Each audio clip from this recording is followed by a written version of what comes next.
এই সংবিধানটার যদি কোনো জবান থাকতো, আমার ধারণা সে বলতো যে আমারে নিয়ে আপনারা এত টানাটানি করেন না, আমি আপনাদের এই ঝামেলার ভিতরে নাই, আপনারা যা পারেন করেন। সালাউদ্দিন ভাইকেও বলতো, আসাদ ভাইকেও বলতো, সকলকেই বলতো দয়া করে আমাকে নিয়ে টানাটানি করে আমার ইজ্জত শরম আর নষ্ট করার দরকার নাই।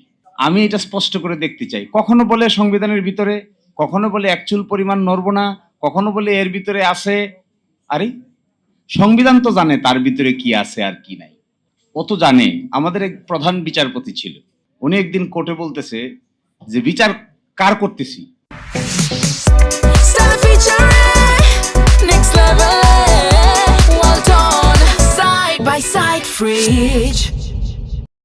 তো আমরা বলতেছি মাই লর্ড বিচার করতেছেন তো আসামির। তো উনি বলে না, আসামির বিচার না, বিচার হচ্ছে আসলে আমাদের। তো কি আশ্চর্যজনক, এটা কেমন কথা? কয় তাহলে শোনেন কেন আমি এই কথা বলি। আমার কেন বিচার হচ্ছে? যে লোকটা একজন মানুষকে হত্যা করেছে সে জানে হত্যা করেছে কি করে নাই। আমরা কাগজপত্র দেখে এখানে বিবেচনা করছি যে তিনি আসলে হত্যাকারী কিনা। এটা করতে গিয়ে যে হত্যাকারী না, মাঝে মাঝে তাকেও মৃত্যুদণ্ড দিয়ে দেই, আবার যে হত্যাকারী তাকেও মাঝে মাঝে খালাস দিয়ে দেই। তাহলে বিচারটা হচ্ছে কার? যে আসলে আসামি সে ভাবে আরে এগুলো তো সব পাগল, আমি তো মারছি, এরা দেখি আমার খালাস দিয়ে দিছে।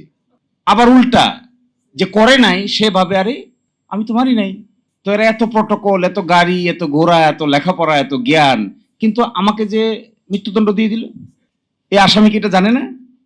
তো তিনি বলতেন বিচার আসলে ওই আসামির হচ্ছে না, বিচার হচ্ছে আমি প্রধান বিচারপতির, আমি সঠিক লোককে সঠিক সাজা দিতে পারছি কিনা, এরকম কাঠগড়ার মধ্যে আমি নিজেই বসে আছি।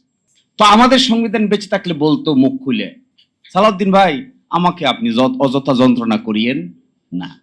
আমার এটাও খুব মনে হয়, একেবারে দাঁড়াইয়ে বলে ফেলতো কিন্তু স্পিকারের পিছু থেকে দাঁড়াইয়া যে মিস্টার আসাদুজ্জামান, আবার দৃষ্টি আকর্ষণ করতে পারতো, ইফ ই হ্যাড ভয়েস দৃষ্টি আকর্ষণ করতে পারতো, মিস্টার স্পিকার দয়া করে আপনারা এই মহান জাতীয় সংসদে আমাকে নিয়ে আলোচনা না করলে আমার ইজ্জতটা কিছুটা হলেও বেঁচে যায়।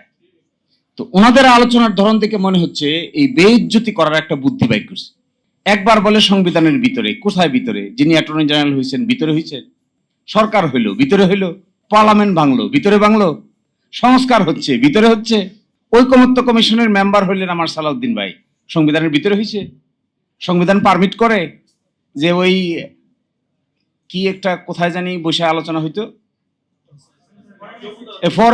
ফরেন সার্ভিস, এই অডিটোরিয়ামে বসে সব রাজনৈতিক দলের লোকেরা বসে আলোচনা করতেছে কিভাবে সংবিধান ভাঙা যায়।